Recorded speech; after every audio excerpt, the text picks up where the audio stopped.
Muy buen día, que el Señor le bendiga.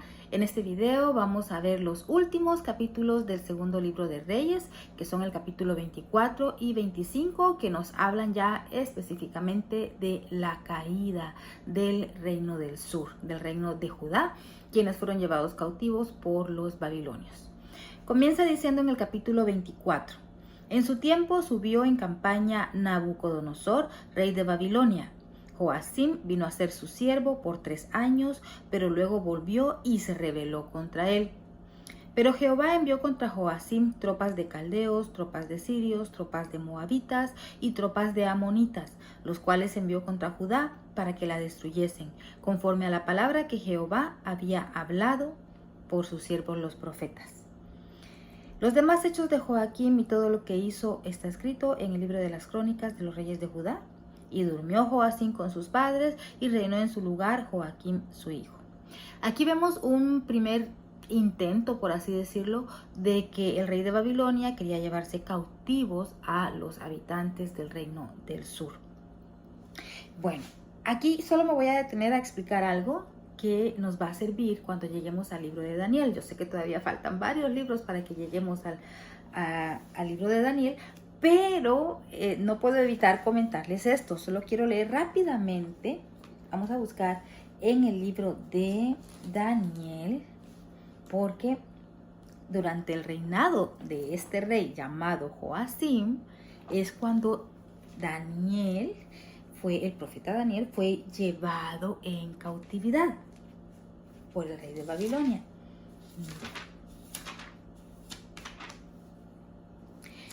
En el libro de Daniel capítulo 1 dice así, versículo 1: En el año tercero del reinado de Joacim, rey de Judá, vino Nabucodonosor, rey de Babilonia, a Jerusalén y la sitió. Y el Señor entregó en sus manos a Joacim, rey de Judá, y parte de los utensilios de la casa de Dios, y los trajo a la tierra de Sinar, a la casa de su Dios, y colocó los utensilios en la casa del tesoro de su Dios. Y dijo el rey a Aspenaz, jefe de sus eunucos, que trajese de los hijos de Israel, del linaje de los príncipes, muchachos en quienes no hubiese tacha alguna, de buen parecer, enseñados en toda sabiduría, sabios en ciencia y de buen entendimiento, e idóneos para estar en el palacio del rey, y que les enseñase las letras y la lengua de los caldeos. Entre ellos estaban Daniel, Ananías, Misael y Azarías. Bueno, solo quería hacer esta referencia rápidamente porque esto lo vamos a ver más adelante cuando lleguemos al libro de Daniel. Pero para que comprendamos la historia de Daniel y cuándo fue que él fue llevado cautivo a Babilonia, pues fue justamente en este tiempo que estamos viendo acá, en el tiempo del reinado de Joacim, cuando fue invadido por el rey Nabucodonosor y se llevó a una parte del pueblo. No se los llevó a todos cautivos, pero sí se llevó a una parte. Bueno, después fallece este rey y continúa en el versículo 8 la historia diciéndonos: de 18 años era Joaquín cuando comenzó a reinar, y reinó en Jerusalén 3 meses, nada más 3 meses. El nombre de su madre fue Neusta, hija de Elnatán de Jerusalén. E hizo lo malo ante los ojos de Jehová, conforme a todas las cosas que había hecho su padre. O sea, vimos que ya Joacim fue un rey malo y por eso Dios lo castiga. La consecuencia es de que el rey Nabucodonosor lo sitia y también que es invadido por los caldeos, por los amonitas, en fin. Y luego también su hijo hace lo malo delante de Jehová. ¿Y qué es lo que sucede? Aquí viene la consecuencia. Versículo 10, capítulo 24. En aquel tiempo subieron contra Jerusalén los siervos de Nabucodonosor, o sea, nuevamente el rey de Babilonia. Y dice que la ciudad fue sitiada. Vino también Nabucodonosor, rey de Babilonia, contra la ciudad cuando sus siervos la tenían sitiada. Espero que usted ya sepa lo que es esta estrategia de guerra, que era sitiar una ciudad. Esto lo vimos siempre en este libro, en Segunda de Reyes. Lo vimos en el sitio de Samaria.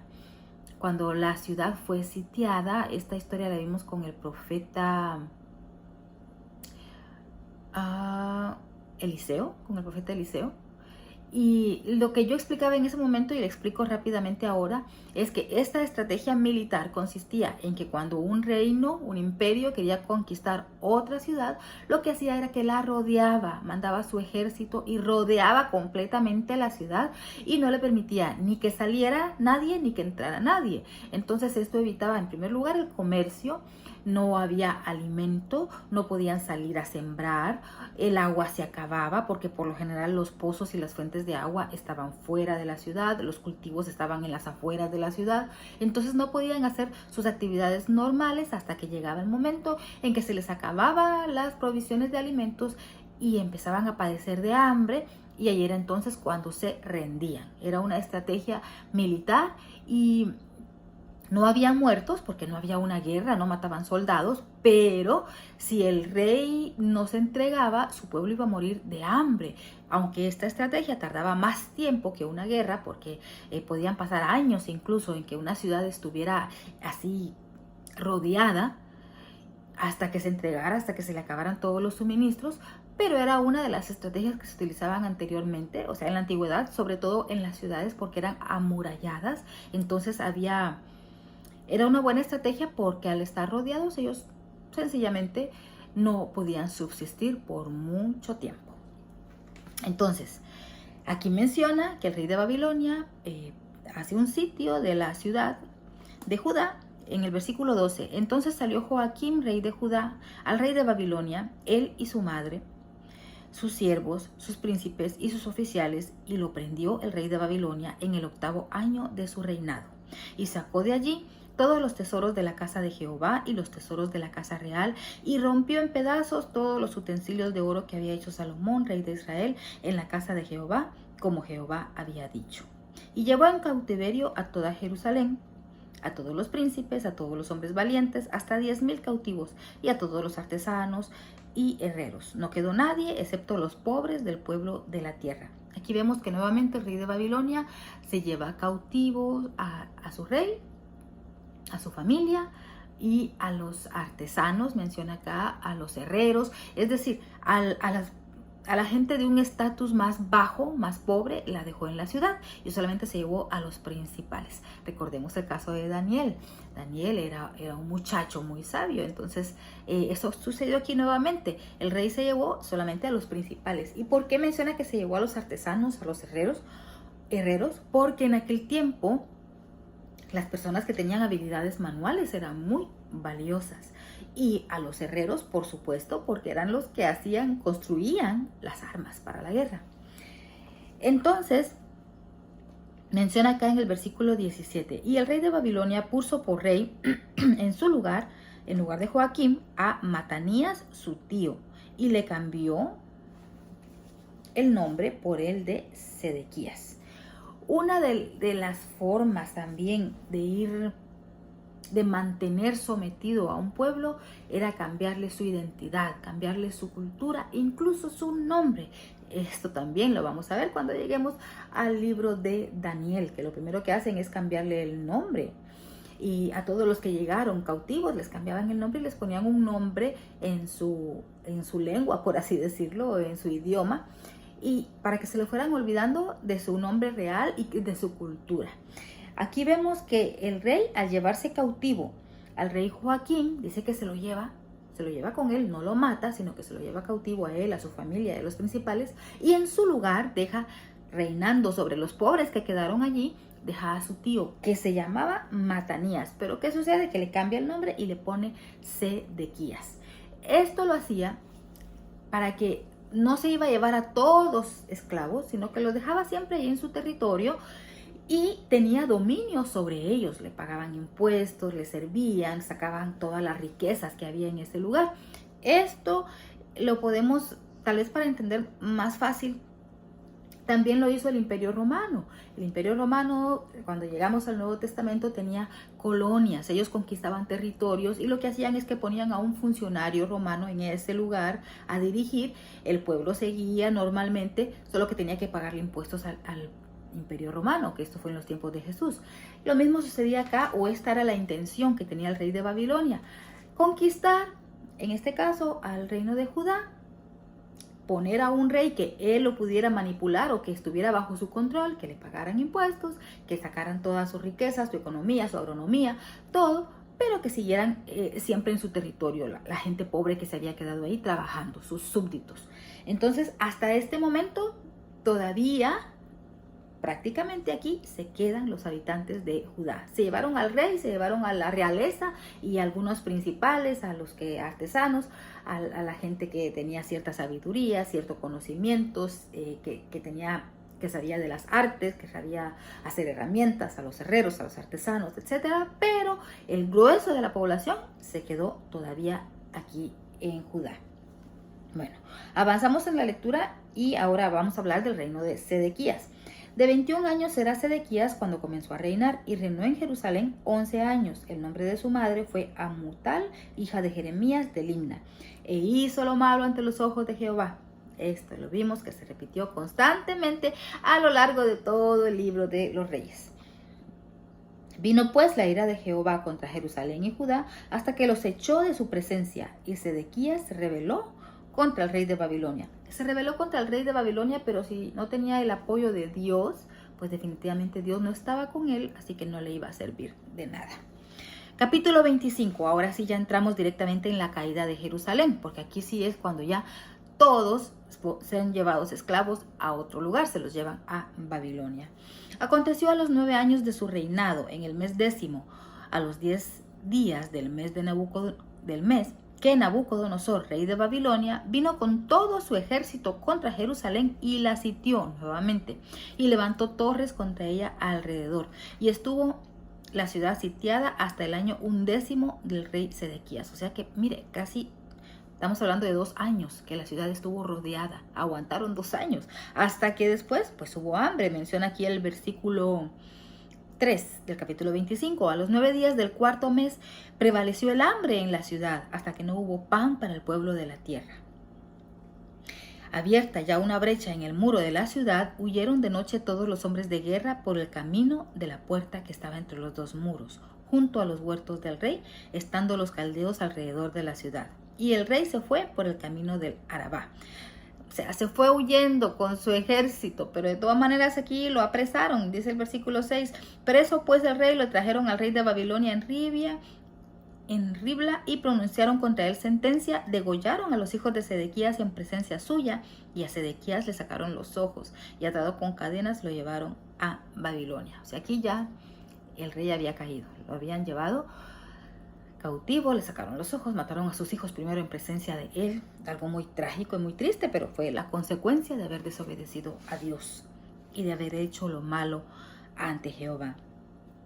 Continúa el versículo 8. En el mes 5, a los 7 días del mes, siendo el año 19 de Nabucodonosor, rey de Babilonia, vino a Jerusalén Nabuzaradán, capitán de la guardia, siervo del rey de Babilonia, y quemó la casa de Jehová y la casa del rey y todas las casas de Jerusalén y todas las casas de los príncipes quemó a fuego. Y todo el ejército de los caldeos que estaba con el capitán de la guardia derribó los muros alrededor de Jerusalén. Y a los del pueblo que habían quedado, recordemos que era un remanente que había quedado todavía, los que no se habían llevado, a los que habían pasado al rey de Babilonia, y a los que habían quedado de gente común, los llevó cautivos Nabuzaradán, capitán de la guardia. Más de los pobres de la tierra dejó Nabuzaradán, capitán de la guardia, para que labrasen viñas y la tierra. O sea, todavía quedó un poquito de gente allí, pero de ese poquito de gente que quedó allí, mire, sucede algo que vale la pena mencionar. Aquí, a esas alturas, ya el rey Nabucodonosor, el rey de Babilonia, se había llevado cautivo a la mayoría del pueblo de Judá. Habían quedado, aquí menciona, la gente común, los más pobres, y los había dejado ¿para qué? Para que labraran las viñas, para que fueran agricultores, y por supuesto esos frutos fueran llevados para el rey. Menciona aquí, el remanente huye a Egipto, en el versículo 22, y el pueblo que Nabucodonosor, rey de Babilonia, dejó en tierra de Judá, puso por gobernador a Gedalías, hijo de Ahicam, hijo de Safán. Y oyendo todos los príncipes del ejército, ellos y su gente, que el rey de Babilonia había puesto por gobernador a Gedalías, vinieron a él en Mizpa. Entonces Gedalías les hizo juramento a ellos y a los suyos, y les dijo: no temáis de ser siervos de los caldeos, habitad en la tierra y servid al rey de Babilonia, y os irá bien. Mas en el mes séptimo vino Ismael, hijo de Netanías, hijo de Elisama, de la estirpe real, y con él 10 varones, e hirieron a Gedalías, y murió, y también a los de Judá y a los caldeos que estaban en él en Mizpa. Y levantándose todo el pueblo, desde el menor hasta el mayor, con los capitanes del ejército, se fueron a Egipto por temor de los caldeos. Mire, es decir, que del poquito que había quedado, de esa gente que se había quedado para cultivar las tierras, les habían puesto una persona que los gobernara, pero ellos que hicieron, lo mataron y se fueron huyendo a Egipto. Entonces ahí sí ya el reino o el territorio de Judá quedó desolado. La gran mayoría, desde el rey y los demás, fueron llevados cautivos a Babilonia. Y el poco que había quedado se fue huyendo, un remanente que huyó ¿a dónde? A Egipto. Interesante, ¿verdad? Para terminar, Joaquín es libertado y recibe honores en Babilonia. Recordemos que aquí, ¿quién es Joaquín? Mire, si usted está poniendo atención a la lectura, mencionamos que antes de Sedequías estaba Joaquín, el rey Joaquín, pero él fue llevado cautivo por el rey de Babilonia. Pero a este no lo mató, se fue él, se fue su esposa, sus mujeres y todo. Menciona en el capítulo 24 y versículo 17. Y el rey de Babilonia puso por rey en lugar de Joaquín a Matanías, su tío, y le cambió el nombre por el de Sedequías. Es decir, que mientras Joaquín estaba cautivo, preso en Babilonia, en su lugar, el mismo rey de Babilonia había puesto a otro rey, que era Joaquín. Este Joaquín se rebeló contra el rey de Babilonia y recordemos que lo mataron a sus hijos delante de él, a él se lo llevaron cautivo y le sacaron los ojos. Pero ¿qué pasaba? Mientras todo esto sucedía, mientras los años pasaban y eran llevados cautivos todos los habitantes del reino de Judá, mientras tanto el rey Joaquín todavía seguía vivo. Y aquí menciona que al pasar los años, menciona aquí en el versículo 27, aconteció a los 37 años del cautiverio de Joaquín, rey de Judá. O sea, imagínense cuántos años estuvo preso. En el mes 12º, a los 27 días del mes, que Evil-Merodach, rey de Babilonia, en el primer año de su reinado, o sea, aquí ya era otro, el sucesor de Nabucodonosor, libertó a Joaquín, rey de Judá, sacándolo de la cárcel, y le habló con benevolencia y puso su trono más alto que los tronos de los reyes que estaban con él en Babilonia. Es decir, tenía un montón de reyes esclavos, no era el único reino que habían conquistado. Lo que hacían era que los conquistaban y los tenían como esclavos. Pero aquí dice que ya después de que había fallecido Nabucodonosor, menciona que hay otro nuevo rey llamado Evil-Merodach, y que al primer año que él reinó, ¿qué fue lo que hizo? Lo libertó, seguramente tuvo misericordia de todos los que tenía, los presos políticos, por así decirlo, que tenían ahí, los libertó y menciona que su trono lo puso más alto que los de los demás reyes que tenía como esclavos. Pues, o sea, al final no le fue tan mal, ¿verdad? Fue esclavo, pero con cierto nivel. Y le habló con benevolencia y puso su trono más alto que los tronos de los reyes que estaban con él en Babilonia. Y le cambió los vestidos de prisionero y comió siempre delante de él todos los días de su vida. Y diariamente le fue dada su comida de parte del rey de continuo todos los días de su vida. Con eso termina el segundo libro de Reyes. Solo quiero recordar algo aquí para que lo tengamos presente para en el futuro conforme sigamos leyendo las escrituras. Bueno, hasta acá ya el reino de Judá desaparece. Recordemos que ya anteriormente el reino del norte, que era Samaria, que era Israel, ya había desaparecido como hace más de 100 años, 140 y tantos años, ya había desaparecido. ¿Por qué? Porque habían sido llevados cautivos por, en aquel entonces, el imperio que era el que gobernaba o la nación más poderosa, que eran los asirios. Pero ahora vemos que ya después de que pasó este centenario, estos más de 100 años, ahora el imperio que aparece ya no son los asirios. ¿Por qué? Porque los asirios fueron conquistados por los babilonios. Y ahora fue el rey de Babilonia, Nabucodonosor, el que conquistó, el que llevó en cautividad a lo que quedaba del reino de Judá, a la otra parte de los israelitas, a la otra parte de los judíos. Se los llevó cautivos, ¿a dónde? A Babilonia. Pero algo interesante para tener en mente es que a final de cuentas, los dos reinos, el reino del norte y el reino del sur, fueron a dar al mismo lugar, porque primero los asirios conquistaron el reino del norte, pero después los babilonios conquistaron a los asirios, y después los babilonios fueron y conquistaron al reino del sur, al reino de Judá, y se los llevaron. ¿A dónde? Al mismo lugar donde hace más de 100 años también estaban cautivos sus hermanos, los que vivían en el reino del norte.